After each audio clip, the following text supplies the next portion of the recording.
Hello, Habari, Wendy Water here, and this video is going to be all about one of Africa's leading beach destinations, Diani. So I've been here plenty of times, so this video will cover where to eat, party, sleep, things to see and do, and so much more. I make new videos every week, so if you like this, give it a thumbs up, share, and subscribe. Let's get into it. I finally got to take skydiving off my bucket list at only 35,000 Kenya shillings for a tandem jump, which is where you jump while harnessed to an instructor. So you jump off the plane and it's like there's really cold air rushing against your face and you're flipping sideways and upside down and you just feel like you're constantly sinking and has no end, and you wonder why the bleep did I sign up for this. But then the instructor pulls the parachute and you stop mid-air and it's peaceful and you look at the beach and it's magnificent, and as you glide back to the shores you think, you know what, I reckon I could do this again. If you're a food lover like me, then I bet you will really enjoy Ali Barbour's cave. So this is an underground coral cave that's older than the freaking Bible. How cool is that? So you take a seat, and through a hole in the roof that acts as a natural skylight, you get to enjoy fresh seafood and other dishes on the menu under a blanket of stars. And there's a beautiful yellow glow from all these lamps and lights that are set up all around, and it's just also romantic. So a few quick things to note: there's no Uber or any such apps in Diani, but there are plenty of taxis that you can use to get around, but your cheapest and quickest bet is a tuk-tuk. So those cost as little as 30 Kenyan shillings and you can find them literally anywhere.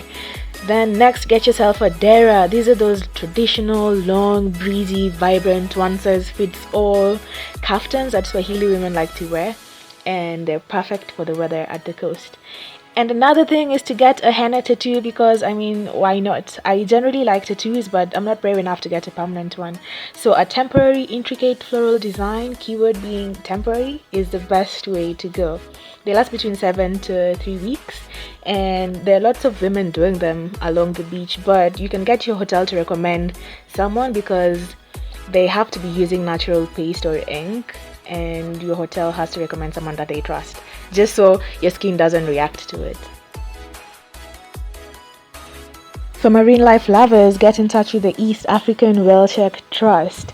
So you can either volunteer with the whale sharks or you can even go diving with them. Something interesting, by the way, is that fishermen here say that after God made this whale, then he was so pleased with its beauty that he threw down a handful of silver coins on its back, and then to show its gratitude, the whale likes to swim close to the surface of the water just to let the sun reflect off its back.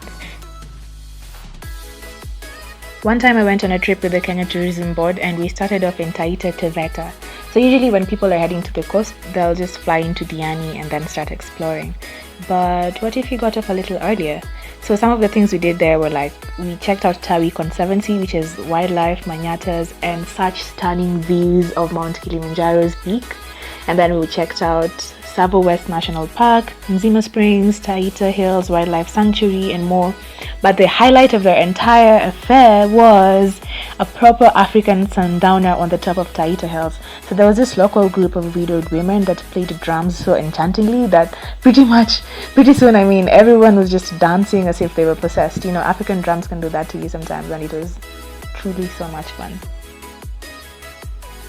On the same trip with KTB, we wanted to learn more about the Mijikenda culture. So first we hit up Akaya, which is a sacred forest, and this one was called Shifoga forest. So we met the spiritual elder, learned a bit about his role in the community, then went to a Mijikenda village called Lolarako, which actually means mind your business, mind your own damn business. And then we learned about the homestead setup. We got to pound maize using a traditional method, and then we drank mnazi, which is a traditional palm wine. It had a very strong chemical smell, but it tastes really sweet, and it wasn't that potent actually. And then we just danced and that was it. Next, I had no idea there were bike tours in Diani. Then when I discovered that, I signed up for one with a company called DianiBikes. So we cycled for about 8 kilometers, no joke, through a village called Muamanga. So this is quite off the, usual chic touristy vibe of Diani. You get to see how regular residents live. We stopped at another remote village and had fresh coconuts down to some food. So what was served was ugali and shark meat. You guys, the meat was really bitter, which was very disappointing. So part of the tour was to see a typical African bush doctor. If that kind of stuff spooks you out, then of course don't go for that leg of the tour. But another time I was in this beach town with Silverstone Air, so we checked out suns at Chale Island. You can get there from the mainland in Diani by speedboat, but because it was low tide, we took a truck. Yes, a truck! The Suns is the only resort on the island. It has 3 pools. All the rooms are on a small cliff overlooking the sea. They have penthouse suites and overwater suites. It's like a pretty epic place. And you can try plenty of water sports there, but we took a boat out to explore the mangrove.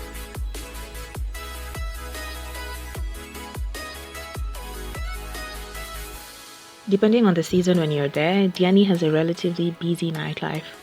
And when I was there, we checked out Thieves, which everyone in the town will recommend. It's a nice place by the beach, and you can actually grab food and drinks there by the day as well. Then there's also Bidi Badu. I like that name. Bidi Badu, Bidi Badu, okay, I'll stop now. But when I was there, we mostly just danced by the beach. There was actually some bonfire out there. So those are 2 places you can check out for the nightlife. There are plenty of monkeys in Diani. In fact, one time, one came right to a table and stole tea bags right from my friend Jackie's hand. The audacity! Like, what do you think it did with the box? Tea party on a palm tree, perhaps? Anyway, pop by this place to check out everything they're doing to conserve the Colobus monkeys, and there's also a pretty cool indigenous forest that you can explore. Like with any other beach town, the place is a hub for water sports. So I've checked out, there's a dive school at this hotel called the Sunset Nomad. So I've tried scuba diving with them in case you're looking to do that. And then there's also this place called Sand and Sea in case you're looking for water sports like kayaking, windsurfing, stand-up paddleboarding, and the works. Finally, I'm just going to run through some places to stay in Diani because that's one question I get quite a lot. First up is Diani Reef Beach Resort. I stayed there with my mom. We were put up at the presidential suite. It's a big hotel by the beach. Amazing stuff, nice property, buffets, really awesome spa. And it's very family friendly. Then there's Flamboyant, which is a boutique spot by the beach, centrally located. It's like close to so many amenities, and it's relatively affordable as well. There's also Mzima House. I really liked this place. It's like a fully serviced spot with 2 to 5 bedroom apartments. You can cook your own meals in your apartment, but then they also have kitchen stuff. So you can order whatever you want from the kitchen. It's like very chic, high-end, by the beach, and it's perfect for weddings, honeymoons, romantic getaways, and the works. Then there's Amani TV.